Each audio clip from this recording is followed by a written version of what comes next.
Continuation tayo. Here is the sample problem number 16 from CE Board November 2015. So the problem is a hydraulic jack daw. A hydraulic jack is used to raise a 10 kilonewton car. So a force of 40 kilonewton is applied on a 25 cm or centimeter diameter plunger. So what diameter of jack in mm is required to raise the car? So may given tayo na force dito. So yung 40 kilonewton daw na force ay in-apply dito sa 25 cm diameter plunger, and then ang pinapahanap sa atin, ano naman yung diameter nung ito ng hydraulic ng jack in mm yung kailangan para maiangat or to raise the car.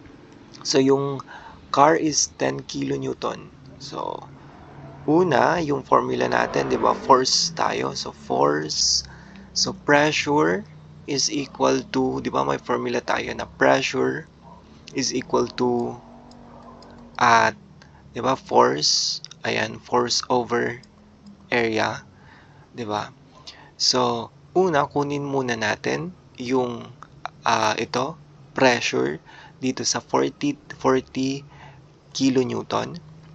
So 40 kilonewton P is equal to 40 kilonewton, and then yung area natin, which is diameter. So diameter, circle, so area ng circle, so pi over 4 d squared.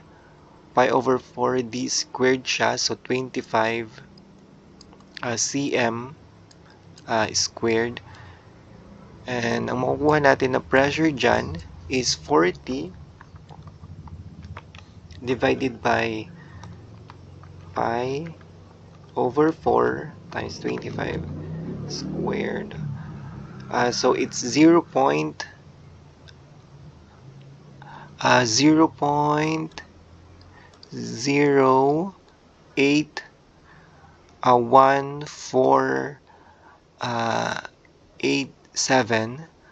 kilonewton per centimeter squared. Ngayon, pinapahanap sa atin yung ano daw yung diameter in mm dito sa may to raise the car. So yung car is 10 kilonewton yung force.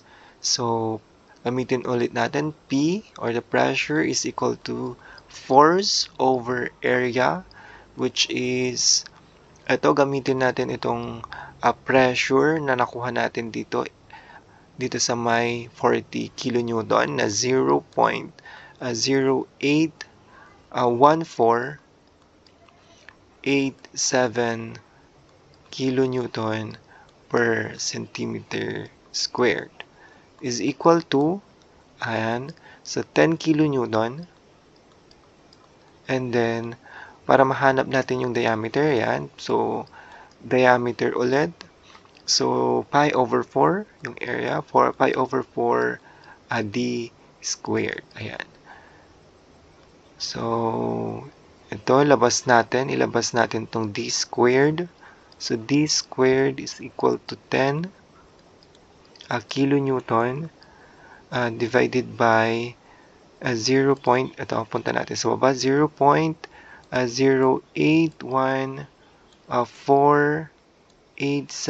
kilonewton per centimeter squared times pi over 4.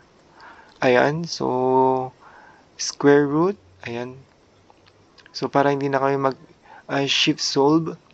So kapag shift solve yung ginamit natin dito, pwede naman, pero mahihirapan yung calculator natin. So pag Canon yung gamit nyo is magpa-processing, so ganito muna natin para mas madaling mag-solve. So ilabas natin yung d squared. So, and then square root na natin siya. Ayan, para mas madaling mag-compute. And then, para tulungan din natin yung calculator natin. So, maka-cancel tong d squared. So, matitira d, and then, ito, square root natin. Ayan. So, square root ng 10 divided by 0.081487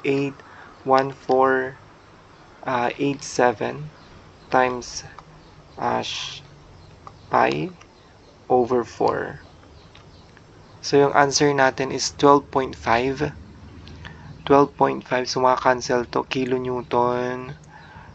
So, ang matitira is centimeter. So, 12.5 centimeter. So, yan na ba yung answer natin? So, hindi pa. So, ang required sa atin na diameter is mm. So, 'di ba, ang 1